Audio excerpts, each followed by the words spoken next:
Hey, fellas, embrace this moment. We bring the fight to them. We come out the first 5 minutes and we throw the first punch. We come out the first 5 minutes and we throw the first punch. Let's go.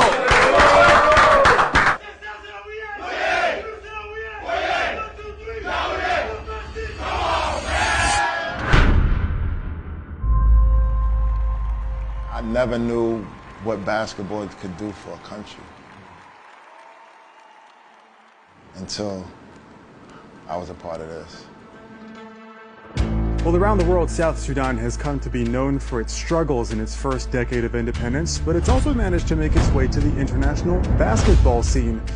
African basketball is different. You definitely have to teach mental toughness and physicality. Teams were saying in the beginning that we weren't physical, we're not strong enough to keep up with the way basketball is played in Africa. People saying, oh, you guys play fast, you play fast. And I said, why not? Basketball World Cup. Oh, fire! So much emotion. We don't have just one guy.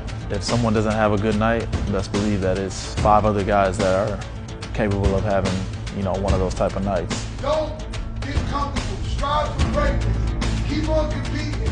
20 more minutes, we close this thing out. And stay together. Stay the course. We're competing for the top spot to qualify for the World Cup. For people here, it's the first time ever that a team might go to the World Cup. They've seen their team beat Egypt, Congo, Tunisia. They've never seen it. In such a short period of time, we were able to go from 40-something to being the #1 team in Africa.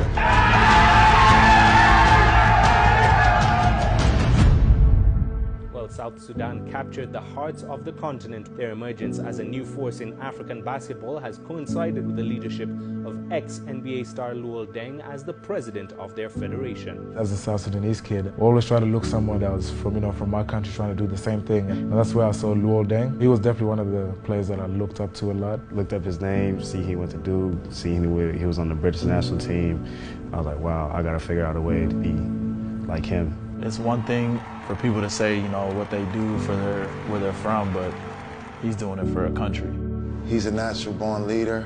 He trusted me with something that is so precious to him. To hear these guys' stories of going to refugee camps and displaced from their family, I couldn't imagine living that.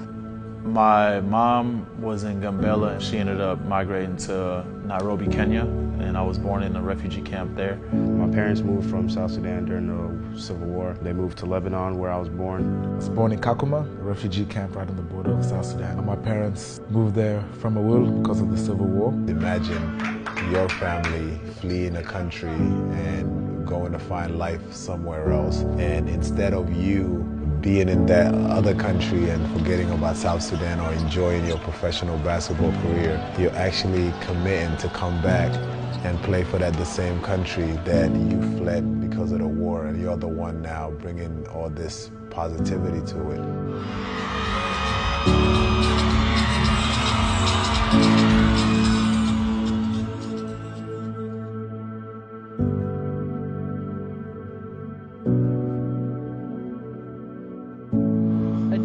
Is born, a symbol of sovereignty and identity flies for the first time.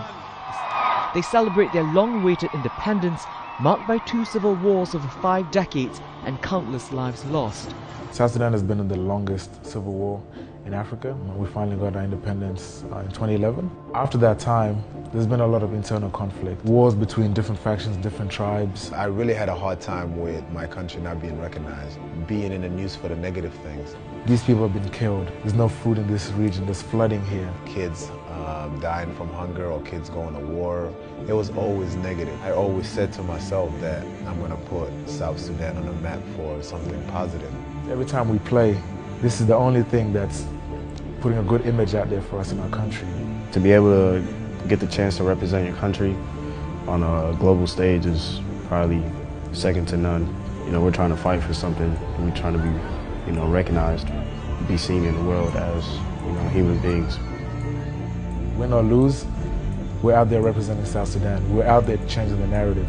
It's a lot going on in that country. Through basketball, we're connecting the dots. I want these guys to realize what sports does for the country. The sports is going to be the vehicle of unity. We were able to bring people together.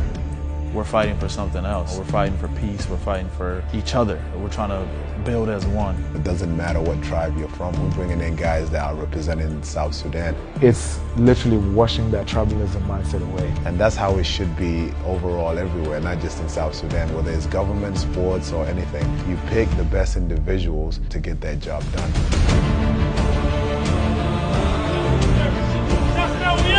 It just shows an example of why we should all work together.